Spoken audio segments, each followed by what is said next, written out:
மீனராசி. எனக்கு வீடு கட்டணும்னு ஆசை. சென்னையில வீடு இருக்கு. அதே மாரி ஊர் சைடுல ஒரு வீடு கட்டணும்னு ஆசை.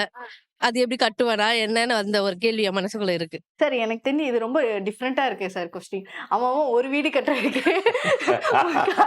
இவங்களுக்கு சென்னையில வீடு இருக்கா, ஆனா சொந்த ஊர்ல வந்து வீடு கட்டணுமா? சார் இது ஓகே. அது வந்து எப்ப கட்டுவேன் அப்படின்னு கேட்டிருக்கிறாங்க. எனக்கும் இது ரொம்ப இந்த பதிலுக்கான பதில் வந்து நான் தெரிஞ்சுக்கணும்னு நினைக்கிறேன். சார் நீங்க சொல்லுங்க சார். எப்படி சார் இது? இப்போ இந்த அம்மா கேட்குற கேள்வி, சென்னையில எங்களுக்கு ஒரு குடியிருக்க வீடு இருக்கு. ஒரு கௌரவ நிமித்தமா, பிரெஸ்டீஜுவா ஒரு வீட்ல ஊர்ல போய் பிறந்த ஊர்ல போய் ஒரு வீட்ட கட்டி குடியிருக்கிறதா நல்லாருக்கும், கெத்தா இருக்கும் அப்படிங்கிற மாரி பார்க்குறாங்க. அம்மா உங்களுக்கு என்ன வயசு இருக்குன்னு எனக்கு தெரியாது. ஆனாலும் சொல்றேன், ஒரு பக்கம் 7 சனி நடந்துட்டு இருக்கு. 2ஆம் இடத்துல சனி இருக்கிறார். இந்த 2ஆம் இடத்துல சனி இருக்கிறதுனால, அவர் முதல் பார்வையாக தனது 3ஆம் பார்வையாக 4ஆம் இடத்த தான் பார்ப்பாரு. இல்லையா சார்?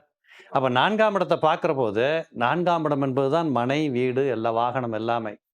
இந்த 7 சனி முடிகிற வரைக்கும், இந்த ஊர்ல போய் வீடு கட்டுறேன், ஊர்ல போய் நிலம் வாங்குறேன், ஒரு கெத்தா வாழ்றேன், இப்படிங்கிற நோக்கத்தை தவிர்த்தால் ரொம்ப நிம்மதி கிடைக்கும். இது நல்ல ஐடியா இல்ல. அப்படியே நீங்க வாங்கணும்னு முடிவு பண்ணீங்கன்னா, அந்த காச பத்திரமா வச்சிருங்க. அப்புறம் போய் பண்ணிக்கோங்க. சென்னையில ஊர்ல தான் இல்ல. சென்னையில கூட இன்னொரு வீடு வாங்கணும்னா, இது ஒரு நல்ல தருணமாக எனக்கு தெரியல. ஒருவேளை அவங்க அடிப்படை ஜாதகம் அதற்கு வழிவிட்டால் நடக்கிறது உண்டு. கோச்சாரத்தின்படி நம்ம பதில் சொல்லிக்கிட்டு இருக்கிறோம். இந்த கோச்சார விதிகளின்படி 4ஆம் இடத்தை சனி பார்ப்பது என்பது அவ்வளவு சிறப்பில்ல. விரையாதிபதியின் பார்வை 4ஆம் இடத்தை பார்க்கிறார். இது ஒரு ஒரு பெரிய நல்ல செய்தியாக தெரியல. அடக்க ஒடுக்கமா போறது நல்லது. ஓகே. சார் சார் நீங்க சொல்லுங்க சார். அவங்க வந்து ஆல்ரெடி சென்னையில வீடு வச்சிருக்காங்க. இப்போ ஊர்ல வீடு கட்டணும்னு நினைக்கிறாங்க. அது பாசிபிளா? இல்லையா? இல்ல சனிய பொறுத்த அளவுக்கு அவரு இந்த 7 சனி காலங்கள்ல அதிகமாக பொருள் செலவிடுதல், கடன் வாங்கக்கூடிய சூழ்நிலைய உருவாக்கி விட்டுறது, இந்த மாரிலாம் இருக்கும். ஒரு பக்கம் செலவினங்களும் ஆகும், இன்னொரு பக்கம் கடனாளியாவும் ஆயிட்டு இருப்பாங்க. சொந்த வீடு தான் இல்லன்னு சொல்லல. அந்த சொந்த வீடு வாங்கிட்டு நிம்மதியா உள்ளார குடி போகணும். கண்டிப்பா. கடனாளியா உள்ளார போகக்கூடாது.